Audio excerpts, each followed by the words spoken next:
my precious Redeemer, my Savior art thou. If ever I love thee, my Jesus, 'tis now. I greet you, beloved of God. It's another beautiful week that God has blessed us with.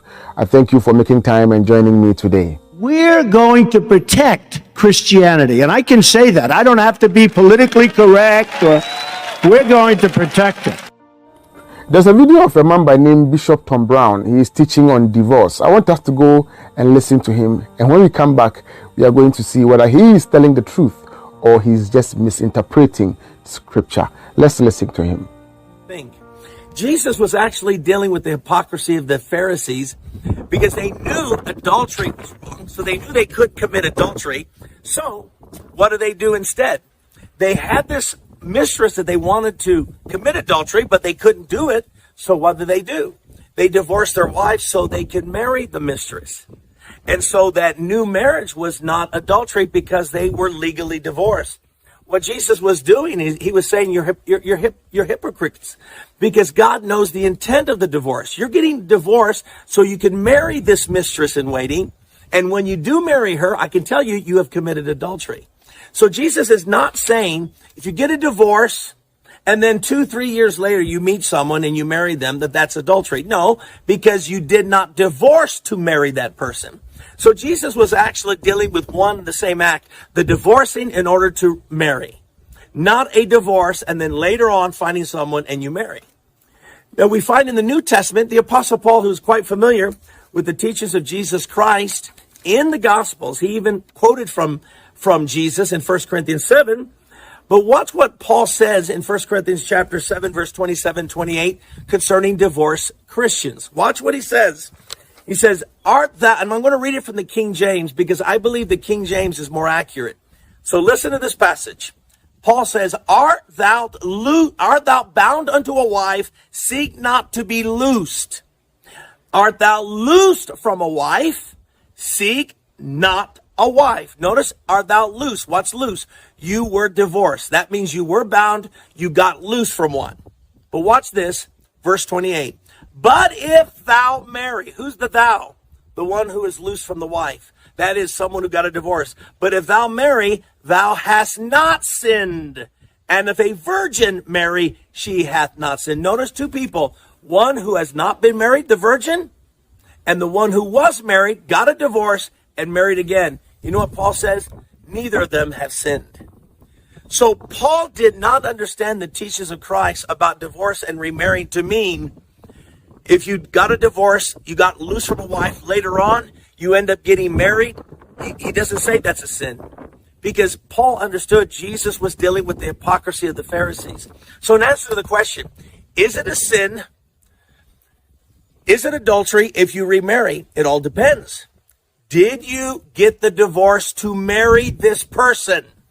Did you hear me? If you're getting the divorce to marry this person, then even if you marry them, you are an adulterer in that new marriage. It doesn't matter if the state declares that the marriage is gone and that your new marriage is legitimate. Even though the law says your marriage is legitimate, God says, I know the heart. I know your motive. See, the court and the state cannot judge motives. They just lay out the facts as they see them.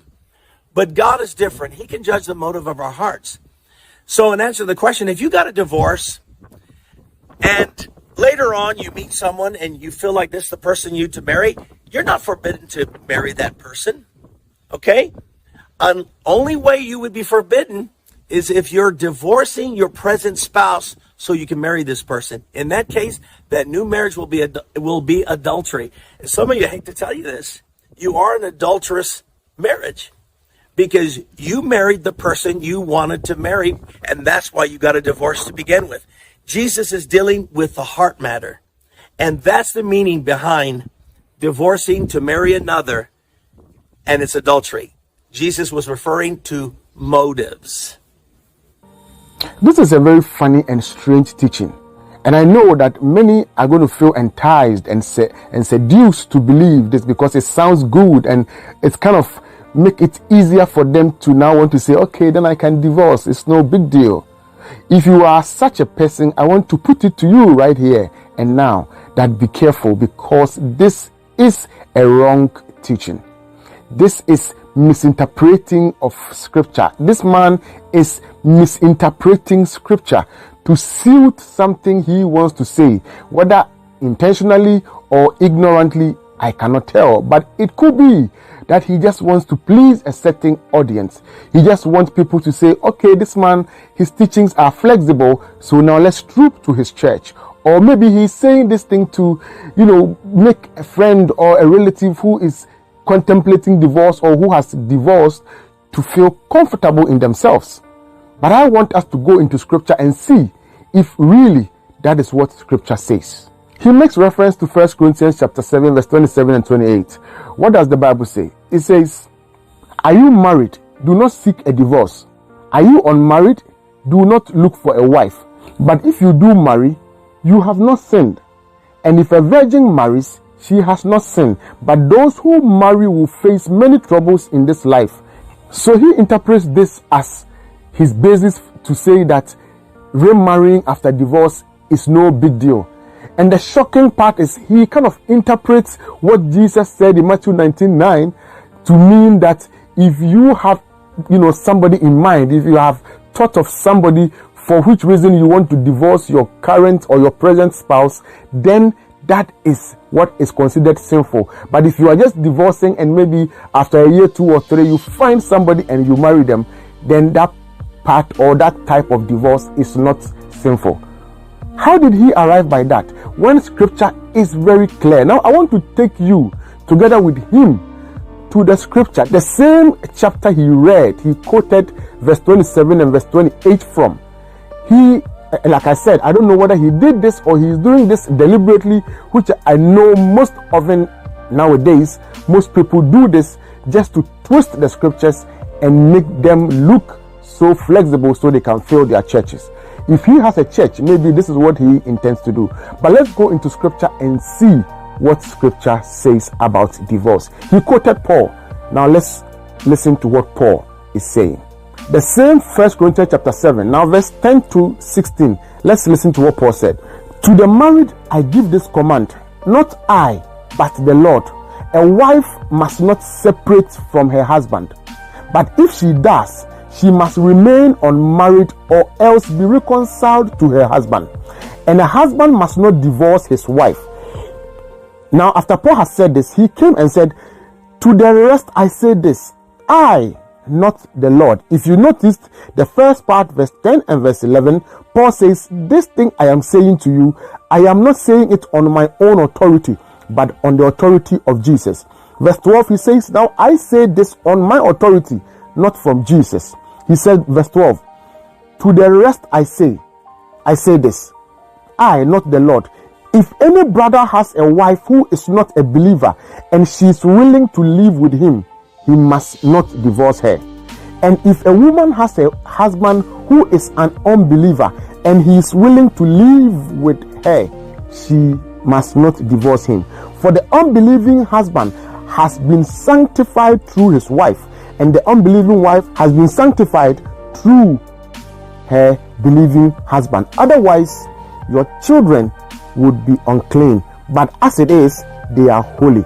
Verse 15, he says, but if the unbelieving husband leaves, let him do so. A believing man or a woman is not bound in such circumstances. God has called us to live in peace.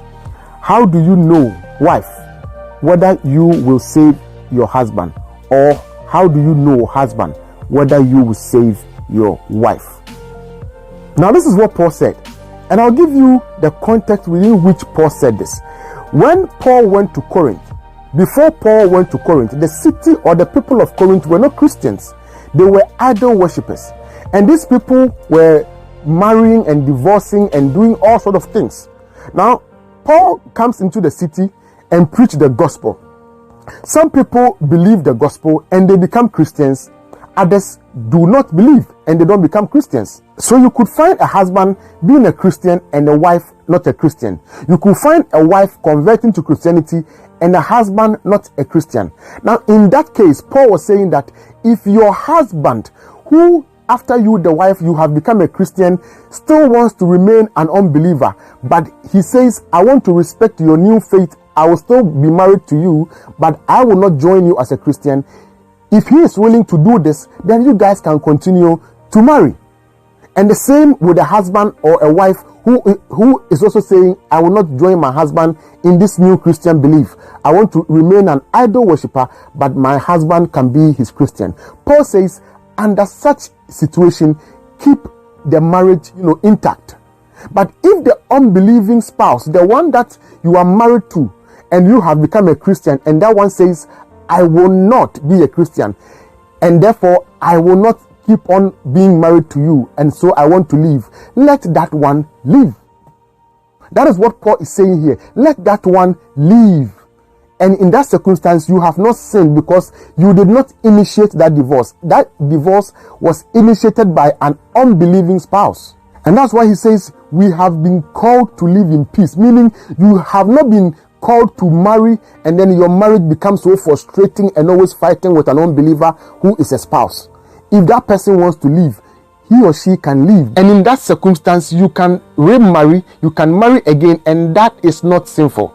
So where from this thing that you can divorce for any reason except that you cannot divorce when you have somebody in mind and you are divorcing to go and marry that person, that is a wrong teaching and a wrong interpretation of scripture. We have to be careful with all these things we hear, all these messages that are coming out and they are bombarding us with. Some may sound so enticing, some may sound so beautiful, some may sound so comforting, but not all enticing and comforting and seductive messages you hear on these social media platforms is good for your consumption. Not all those things you hear, all those messages that are kind of relaxing and sort of, takes pressure from you and think that this is making me so comfortable, this is not so stressful, and so this is a good message. Not all those messages are good for your soul. The gospel is the truth, and sometimes the truth is difficult to uphold. But if you take hold of it and you run with it, it will end you well in salvation. This is the true meaning of the scripture Paul wrote and of what Jesus said, that if you divorce, you cannot remarry. And if you remarry in a divorce or after a divorce which is not pushed or which is not caused by unfaithfulness, any other relationship you want to enter into, whether you met the person 4 years after, 3 years after, 10 years after, Bible still considers it sinful. The only time you can divorce and remarry, as Bible have stated here and we have read, is when your spouse is an unbeliever and the unbeliever wants to leave. If that unbelieving spouse leaves, then you can remarry, and there is nothing wrong with that. I thank you for making time with me today. I'll see you again next week. I love you and always be watchful. Bye-bye.